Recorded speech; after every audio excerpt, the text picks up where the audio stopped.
Welcome back to the channel, guys. I thought I'd do a midweek update on what we're dealing with where I live here with the coronavirus, which is out here Western Canada, British Columbia, and things are not getting any better since my last update on Sunday.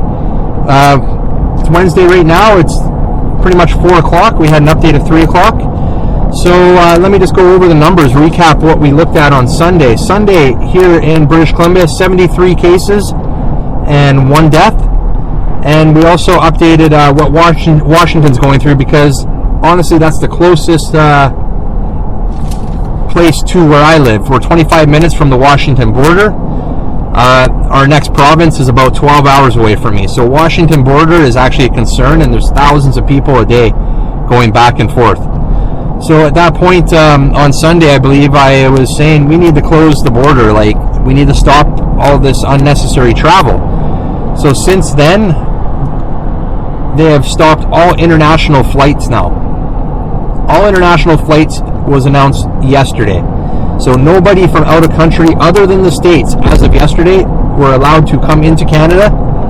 And they've also reduced the airports that are accepting international flights, because we still got to get essential like workers back here.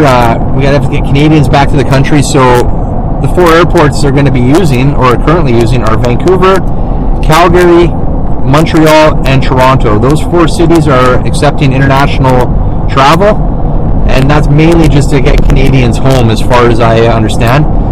So today, though, they have announced they're going to be closing the U.S. border. Now, it's going to happen anytime now.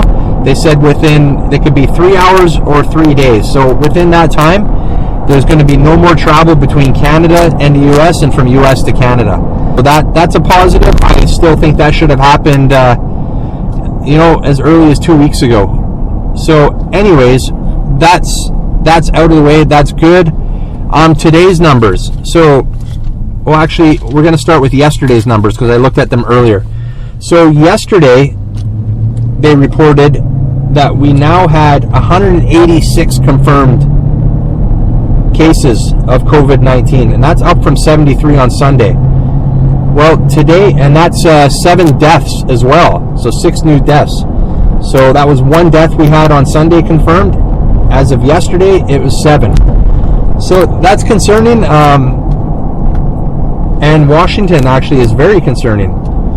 So on Sunday, when I looked at it, it was 643 confirmed cases and 40 deaths. That was very concerning, the number of deaths there. As of yesterday, I don't think I have the numbers for this immediate moment here. I don't think it's been updated, and I've been using the Johns Hopkins Corona map on the Johns Hopkins University website. And so as of what they're showing right now, they're up from 643, which is what I reported on Sunday, to 1,014, and up from 40 deaths, they're up now to 55, so 15 additional over the last couple days. Very concerning to me, just because of how close they are to us. So that's why, in my opinion, shutting down that border for temporarily, obviously, is going to be very helpful, and hopefully containing our current outbreaks in our respective province or state. Things here are every day seems to be more of a panic. The stores are not getting any better. Actually, a lot of major retail stores are actually closing down on their own. Yesterday, they announced a medical state of emergency here, which gives our provincial health officer a lot more control. They can actually give verbal commands, I guess you could say, or verbal, I guess you would call it verbal commands. They're able to now dictate verbally without having to do any paperwork, like orders. So verbal orders. And yesterday she closed, she put a restriction on pubs and restaurants. So that's been done.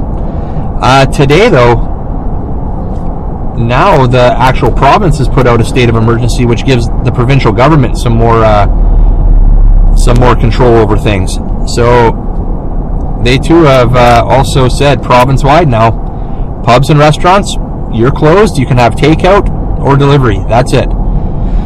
So, grocery stores, you know, your essentials you want that we were talking about, milk, bread, toiletries, they're pretty much empty in most places. But the thing that we're noticing now is mass layoffs. A lot of companies are laying off their staff, temporary layoffs. The government has put into works figuring out how they're going to subsidize wages and stuff, and they will.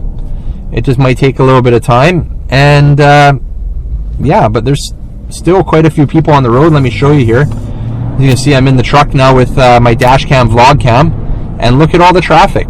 There's still plenty of people going to work, but it just seems that things are a lot quieter as a whole out there because of what's going on here. Now, honestly, we're expecting any day now, and I've been talking with my coworkers about this, and we're talking every day now about what we're going to do. I have a conference call tonight with my company.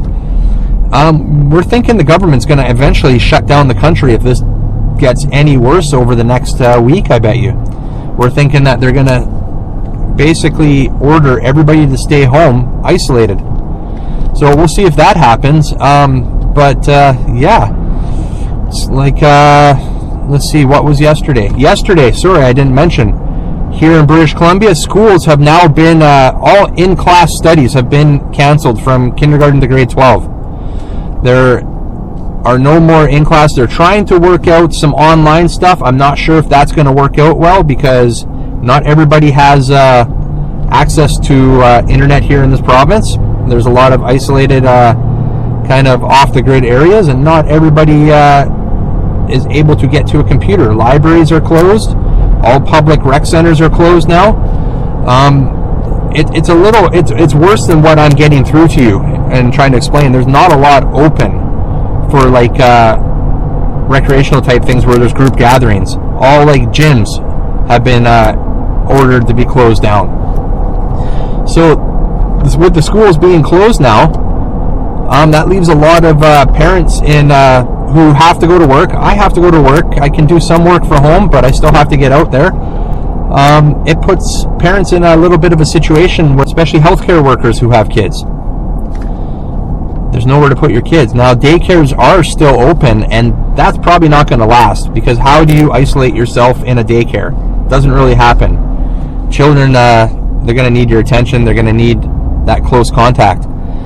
So, yeah, but speaking of the schools here being closed, our schools here do not get out for summer holidays till towards the end of June.